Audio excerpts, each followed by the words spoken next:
नमस्कार, आप देख रहे हैं पहाड़ प्रभात। मैं हूं आपके साथ जया मिश्रा। इस बुलेटिन में उत्तराखंड की खबरें विस्तार से दिखाएंगे, लेकिन सबसे पहले आपको लखनऊ लिए चलते हैं। बापू की जयंती पर इस वक्त गांधी आश्रम लखनऊ में मुख्यमंत्री योगी आदित्यनाथ कुछ बोल रहे हैं, सुनिए। प्रदेश शासन के सलाहकार पूर्व अपर मुख्य सचिव गृह श्री अवनीश अवस्थी जी, अपर मुख्य कार्यपालक अधिकारी और अपर मुख्य सचिव उत्तर प्रदेश शासन से अमित मोहन प्रसाद जी, गांधी आश्रम लखनऊ के सचिव श्री रामेश्वर नाथ मिश्र जी, राम नरेश सिंह जी, अरविंद श्रीवास्तव जी और उपस्थित भाइयों बहनों, आज देश की आज़ादी के महानायक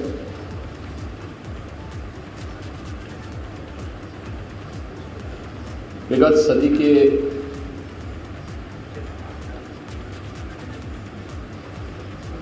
एक महानायक के रूप में जिन्हें पूरी दुनिया बड़ी श्रद्धा और सम्मान के साथ स्मरण करती है, ऐसे राष्ट्रपिता महात्मा गांधी जी की पावन जयंती है। पूरी दुनिया में मानवता के कल्याण के लिए जहां भी आम जन के मन में कोई भाव है, आज राष्ट्रपिता महात्मा गांधी का स्मरण करते हुए उनकी सेवाओं के लिए, उनके प्रेरणा के लिए पूरा देश उनका स्मरण कर रहा है, उनका कोटि कोटि नमन कर रहा है। मैं इस अवसर पर बापू के श्री चरणों में नमन करते हुए प्रदेशवासियों की ओर से बापू को विनम्र श्रद्धांजलि भी अर्पित करता हूं। मित्रों, हम सब जानते हैं कि सैकड़ों वर्षों की गुलामी से भारत को मुक्त करने के लिए अपनी वकालत की प्रैक्टिस छोड़ करके बापू दक्षिण अफ्रीका से भारत आए और उस समय भारत की परिस्थिति से वह अच्छी तरह वाकिफ भी थे, लेकिन जब उन्होंने इसको देखा तो उन्होंने कुछ मंत्र हमें दिए थे। स्वदेशी है, स्वच्छता है, ग्राम स्वराज है, यही स्वावलंबन भारत का आधार बना। और आपने देखा होगा कि भारत की आजादी के साथ स्वदेशी आजादी की लड़ाई को एक नई गति दे गया। पूरे देश के अंदर उत्तर से दक्षिण, पूरब से पश्चिम आजादी की इस लड़ाई के साथ जुड़ करके प्रत्येक व्यक्ति ने बापू के नेतृत्व में इस लड़ाई को एक नई ऊंचाइयों तक पहुंचाने के संकल्प के साथ वो आगे बढ़ा। और देखते ही देखते जिस भारत के बारे में ये कहा जाता था कि ब्रिटिश का शासन कभी अस्त नहीं होगा, उस भारत के अंदर बापू के नेतृत्व में जब ये लड़ाई आगे बढ़ाई गई तो स्वदेशी और स्वावलंबन के उनके नारे ने कभी न अस्त होने वाला ब्रिटिश शासन को अस्तांचल की ओर पहुंचा दिया। आज भी आजाद भारत में बापू की प्रेरणा हम सबको एक नया मार्गदर्शन देता है। याद करिए, जब प्रधानमंत्री मोदी जी ने 2014 में देश की सत्ता अपने हाथों में ली थी, इस देश ने उनके नेतृत्व पर विश्वास किया था। पहला जो अभियान उन्होंने चलाया था वो स्वावलंबन का, ग्राम स्वावलंबन का, और इसके लिए जनधन अकाउंट के माध्यम से हर एक व्यक्ति के अंदर हम वित्तीय समावेशन के साथ उसे जोड़ करके स्वावलंबन के मार्ग पर आगे बढ़ाएंगे। बहुत सारे लोगों ने तब प्रश्न किए थे, टिप्पणी की थी, लेकिन अभियान जो बापू के प्रति सच्ची श्रद्धांजलि का भाव किस रूप में? स्वच्छ भारत मिशन, स्वच्छता को जीवन का हिस्सा बना करके जय किसान का नारा दिया, वहीं उन्होंने अपनी सादगी से, अपनी सरलता से, अपनी सहजता से हम सभी को एक प्रेरणा देने का काम किया। जीवन में ईमानदारी से उन्होंने काम किया और वो ऐसे प्रधानमंत्री थे कि जब उनका देहांत हुआ उस समय उनके बैंक के खाते को देखा गया तो उसमें मात्र 365 रुपये थे। और ये आपके लिए, हम सब लोगों के लिए, जो हम सामाजिक क्षेत्र में, राजनीतिक क्षेत्र में, अनेकों क्षेत्रों में जो काम करते हैं।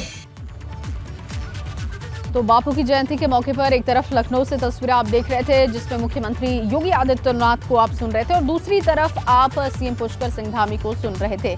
सभी आज बापू की जयंती पर उनके विचारों को याद कर रहे हैं और किस तरीके से और बेहतर योजनाएं हो सकती हैं प्रदेश के लिए, उसका जिक्र भी हो रहा था। आगे बढ़ते हुए उत्तरकाशी की बात, जहां देर रात बारिश होने से भारी मात्रा में भूस्खलन हुआ है। जहां चिन्याली सोंड नगुड़ के पास भारी मलबा आया है और मलबा आने से गंगोत्री नेशनल हाईवे एक बार फिर से बंद हो चुका है। बुलडोजर की मदद से मलबा हटाने का काम हो रहा है। तो एक बार फिर से गंगोत्री नेशनल हाईवे बंद हो चुका है, लोगों की परेशानी बढ़ी है और देखिए इस वक्त जो तस्वीरें आप देख रहे हैं, मलबे का ढेर हटाने का काम हो रहा है। देर रात से बारिश होने की वजह से भारी भूस्खलन हुआ। उत्तरकाशी की तस्वीरें आप देख रहे हैं, एक बार फिर से गंगोत्री नेशनल हाईवे बंद हुआ है। उत्तरकाशी में गंगोत्री नेशनल हाईवे के बंद होने से लोगों की परेशानी एक बार फिर से बढ़ गई है। बताया जा रहा है कि देर रात से बारिश हो रही थी जिस वजह से ये समस्या सामने आया है और ये समस्या सामने आई और तस्वीरें आप देख रहे हैं। देर रात बारिश होने के बाद मलबों का ढेर सड़कों पर दिखाई दिया और अब इसे हटाने का काम हो रहा है। मशीनें वहां पर पहुंचाई गई, रास्तों को खोलने का काम हो रहा है। फिलहाल वहां पर आवाजाही बंद है। तो चिन्याली सोन नगुड़ के पास एक बार फिर से गंगोत्री नेशनल हाईवे बंद हुआ है। इस रास्ते पर आवाजाही फिलहाल बंद रखी गई है और रास्ते को खोलने का काम हो रहा है। बड़ी खबर उत्तरकाशी से लगातार, मलबा आने से गंगोत्री नेशनल हाईवे बंद हुआ। बुलडोजर की मदद से मलबा हटाने का काम हो रहा है। तस्वीरें आप देख सकते हैं, चिन्याली सोन नगुड़ के पास भारी मलबा आने से यह रास्ता बंद हुआ है। उत्तरकाशी से लगातार बड़ी जानकारी आपको दे रहे हैं। गंगोत्री नेशनल हाईवे एक बार फिर से बंद हो चुका है। कहां पर बंद हुआ है इसकी जानकारी भी आपको दे रहे हैं। चिन्याली सोन नगुड़ के पास भारी मात्रा में मलबा आने के बाद ये रास्ता बंद हुआ है। ये देखिए तस्वीरें आप देख सकते हैं। कीचड़ दलदल की स्थिति यहाँ पर इस वक्त है और इस वजह से लोगों से आवाजाही करने के लिए मना किया गया है। फिलहाल कोशिश यही है कि जल्द से जल्द इस रास्ते को खोल दिया जाए, क्योंकि अमूमन इन रास्तों से होकर लोग गुजरते हैं और विकल्प के तौर पर कोई दूसरा रास्ता नहीं है। तो जैसे ही ये रास्ता खुलेगा आवाजाही शुरू की जाएगी। फिलहाल आपको बताएं कि रास्ता ये बंद है। तस्वीरें लगातार आप देख रहे हैं। तस्वीरों में आप देख सकते हैं किस तरीके से मशीनें अपना काम कर रही हैं। बीआरओ की जो टीमें हैं वो लगी हुई हैं रास्तों को खोलने में। चिन्याली सोन नगुड़ के पास का ये इलाका है जो कि मलबा आने की वजह से बंद हुआ।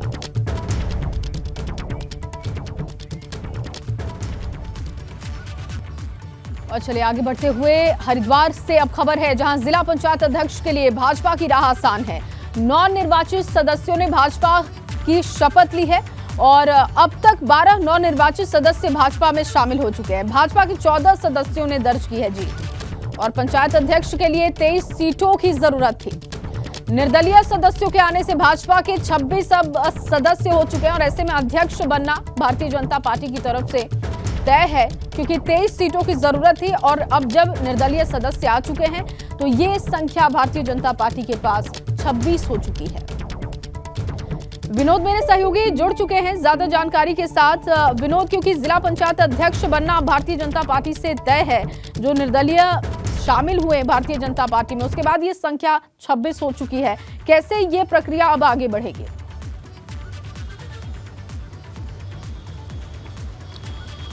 बिल्कुल, देखिए भारतीय जनता पार्टी जिस तरह से त्रिस्तरीय पंचायत चुनाव में उनका शानदार प्रदर्शन हरिद्वार में रहा है, अब उन्होंने 14 जो लोकसभा जिला पंचायत सदस्य हैं उन्होंने जीत हासिल की है, लेकिन संख्या कहीं ना कहीं अब उनकी बढ़ती जा रही है। यानी बसपा हो या निर्दलीय हो, तमाम जिला पंचायत सदस्य जो जीते हैं उन्होंने भाजपा का दामन थामा है और करीब अब भारतीय जनता पार्टी की संख्या करीब 26 पहुंच चुकी है। यानी 23 सीटों की आवश्यकता होती है, लेकिन अब 26 का आंकड़ा है। तो ये ज़रूर मानिए कि अब भारतीय जनता पार्टी का ही जो जिला पंचायत अध्यक्ष होगा वही भाजपा का ही बनने जा रहा है। रणनीति जरूर भारतीय जनता पार्टी ने परसों से ही शुरू कर दी थी। जैसे जैसे नतीजे जिला पंचायत के सामने आ रहे थे तो भाजपा की ओर से जो एक रणनीति थी, एक गठजोड़ की रणनीति थी, उन्होंने शुरू कर दी थी।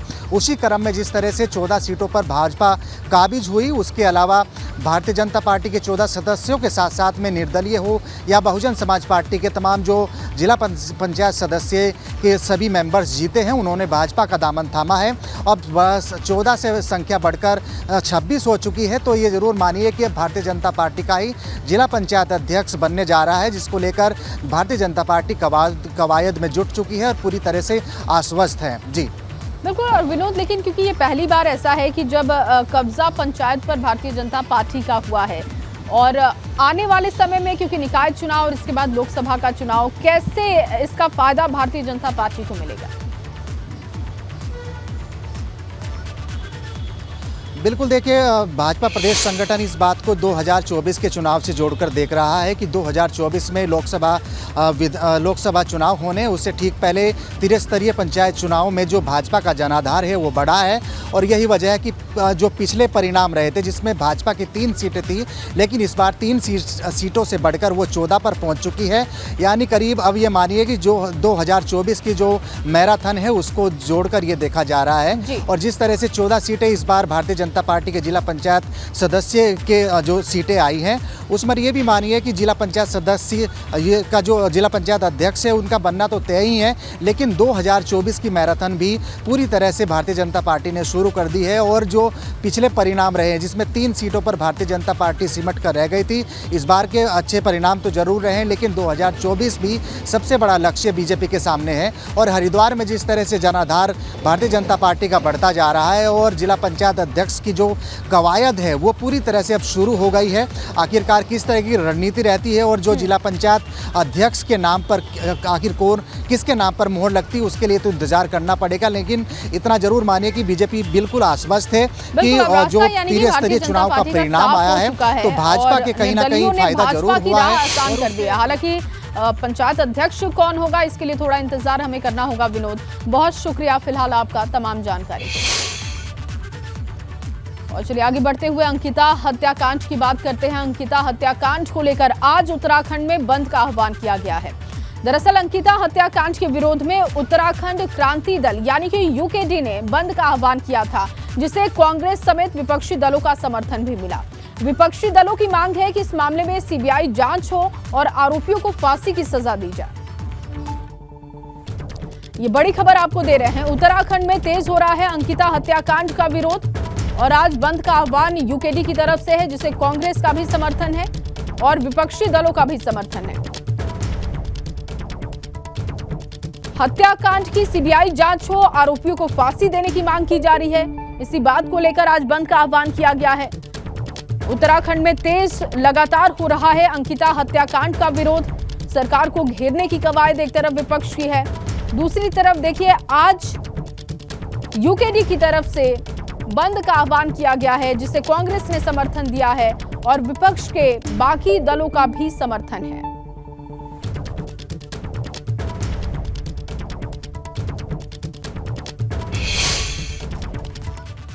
और वहीं ऋषिकेश में अंकिता हत्याकांड का एक नया वीडियो सामने आ चुका है। चश्मदीद युवक का वीडियो सामने आया है।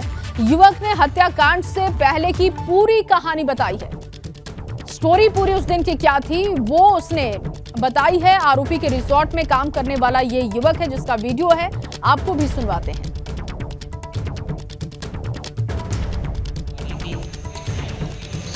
नीचे मैम चिल्ला रही थी और ऊपर से हम दोनों ने देखा तो हेल्प मी मैम कर रही थी, मुझे यहाँ से निकालो, मुझे जाना है यहाँ से। तो सर ने उनका मुंह खींचा और अंदर ले गए जी। अच्छा, वो गेस्ट कौन थे कुछ पता है? गाड़ी कहाँ की थी वो? उन गेस्ट का तो नहीं पता, वो आए थे अंकित सर से मिले और चले गए वापसी। कितनी देर रहे वो गेस्ट होटल में? मैं जा रहा था बाहर सामान लेने अकेला, तो नीचे रिसेप्शन पे अंकित सर थे और एक और थे वहाँ पर। तो 4 थे वे, मैंने देखा था, जिसमें से मतलब कि वो हट्टे खट्टे थे बिल्कुल, जवान बिल्कुल, चारों के चारों, और गाड़ी थी उनके पास ब्लैक कलर की, ये देखा मैंने कौन सी थी। मैं वहाँ से चला गया, फिर अंकित सर से मिले वो और चले गए। अच्छा, और फिर क्या बोलते, ये कौन कौन थे जिन लोगों ने ये घटना को अंजाम दिया? इनके नाम क्या क्या कुछ पता है? अंकित और पुलकित और सौरभ। ये लोग क्या करते हैं वहाँ पे? सौरभ सर तो मैनेजर थे और पुलकित सर वहाँ के ओनर थे होटल के, मतलब कि वो, और अंकित उनका असिस्टेंट। फिर ये पहले भी करते थे मैडम के साथ ऐसे बदतमीजी वगैरह जो भी करते थे? एक आध बार करी थी पहले, हमने सुना पी के, मतलब जी। तो ये फिर ये पूछी थी मैं कि आपको ये लोग वो होटल में 18 तारीख को थी या वहाँ से चली गई थी? ये तो और चलिए आगे बढ़ते हुए उत्तरकाशी से बड़ी खबर आपको दे। सामाजिक संगठनों ने मशाल जुलूस निकाला है। अंकिता भंडारी को न्याय दिलवाने के लिए जुलूस निकाला गया। उत्तराखंड सरकार के विरोध में नारे लगे हैं। आज उत्तराखंड बंद करने का आह्वान भी है यूकेडी की तरफ से। और आपको बताएं कि व्यापार मंडल ने सामाजिक संगठनों के समर्थन में सहमति भी जाहिर कर दी है। बड़ी खबर आपको दे रहे हैं। सामाजिक संगठनों ने मशाल जुलूस निकालते हुए अंकिता भंडारी को न्याय दिलवाने की मांग की और सरकार से इस पूरे मामले में जल्द से जल्द कार्रवाई हो, सजा की मांग की जा रही है। आज वहीं दूसरी तरफ उत्तराखंड बंद का भी आह्वान किया गया है और व्यापार मंडल की तरफ से सामाजिक संगठनों के समर्थन में सहमति जाहिर की गई है। बड़ा आंदोलन अंकिता भंडारी की हत्याकांड के बाद से उत्तराखंड में देखा जा रहा है और ये देखिए अलग अलग जो वर्ग हैं अपने तरीके से अंकिता को न्याय दिलाने के लिए कोशिश में लगे हुए हैं और उसी कोशिश की एक तस्वीर आप यहां पर देख पा रहे हैं।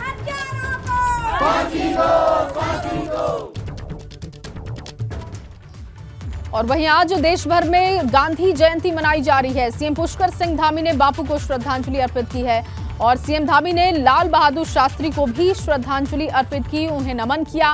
गांधी जी के सिद्धांत आज भी प्रासंगिक हैं। सीएम पुष्कर सिंह धामी ने ये बात कही कि चाहे आप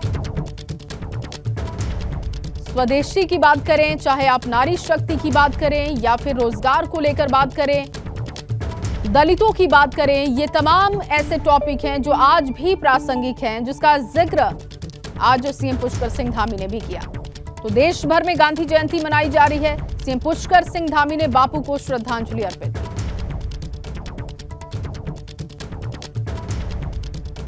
बापू की जयंती है, वहीं लाल बहादुर शास्त्री जी की भी जयंती है। हम सब इन दोनों ही महापुरुषों से, जहां बापू ने सत्य और अहिंसा के मार्ग को दिखाया, वहीं लाल बहादुर शास्त्री जी ने हमें सादगी, सरलता और ईमानदारी का पाठ हम सब के लिए वो छोड़कर गए हैं। हमें उस रास्ते पर चलकर, जहां आज हमारे देश के यशस्वी प्रधानमंत्री मोदी जी भारत को एक भारत, श्रेष्ठ भारत बनाने के लिए जो काम कर रहे हैं, एक शिल्पी की तरह सभी को उसमें योगदान देना। तो राष्ट्रपिता महात्मा गांधी की आज जयंती है, उन्हें सुबह से ही श्रद्धांजलि दी जा रही है। सुबह राजघाट जाकर राष्ट्रपति द्रौपदी मुर्मू, उपराष्ट्रपति जगदीप धनखड़, प्रधानमंत्री नरेंद्र मोदी, कांग्रेस की अंतरिम अध्यक्ष सोनिया गांधी, लोकसभा अध्यक्ष ओम बिरला और दिल्ली के डिप्टी सीएम मनीष सिसोदिया ने श्रद्धांजलि अर्पित की है। देखिए तस्वीरें आपको दिखा रहे हैं। तमाम गणमान्य आज बापू को नमन कर रहे हैं, उनके विचारों को याद कर रहे हैं और राजघाट पहुंचकर बापू को श्रद्धांजलि जब अर्पित की गई उस वक्त की ये अलग अलग तस्वीरें आपको दिखा रहे हैं। राष्ट्रपति द्रौपदी मुर्मू की तस्वीर आप देख सकते हैं। जगदीप धनखड़ उपराष्ट्रपति वो भी पहुंचे बापू को नमन करने के लिए। नरेंद्र मोदी प्रधानमंत्री बापू को याद करने के लिए पहुंचे। बापू को नमन करने के बाद वहां पर जितने लोग बैठे थे उनका अभिवादन उन्होंने स्वीकार किया, अभिवादन किया। अब देखिए जो उसके आगे की तस्वीर आप देख रहे हैं, अंतरिम अध्यक्ष कांग्रेस की सोनिया गांधी, वो भी सुबह सुबह बिल्कुल बापू को नमन करने के लिए पहुंची। और इसके अलावा आप देखिए मनीष सिसोदिया, डिप्टी सीएम दिल्ली, उनकी तस्वीर, लोकसभा अध्यक्ष ओम बिरला की भी तस्वीर आप देख रहे हैं। तमाम गणमान्य पहुंचे बापू को नमन करने के लिए। 153वीं जयंती बापू की आज है और अलग अलग तरीके से बापू को याद किया जा रहा है, उनके विचारों को याद किया जा रहा है। प्रार्थना सभा का भी आयोजन, सर्वधर्म सभा का आयोजन राजघाट पर, जिसमें बापू को नमन करने के बाद तमाम लोगों ने हिस्सा लिया। उसी की एक झलक, वही एक तस्वीर हम आपको दिखा रहे हैं।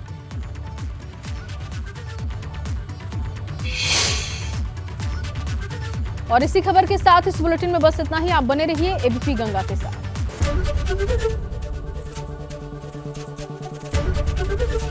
एबीपी गंगा, खबर आपकी, जुबान आपकी।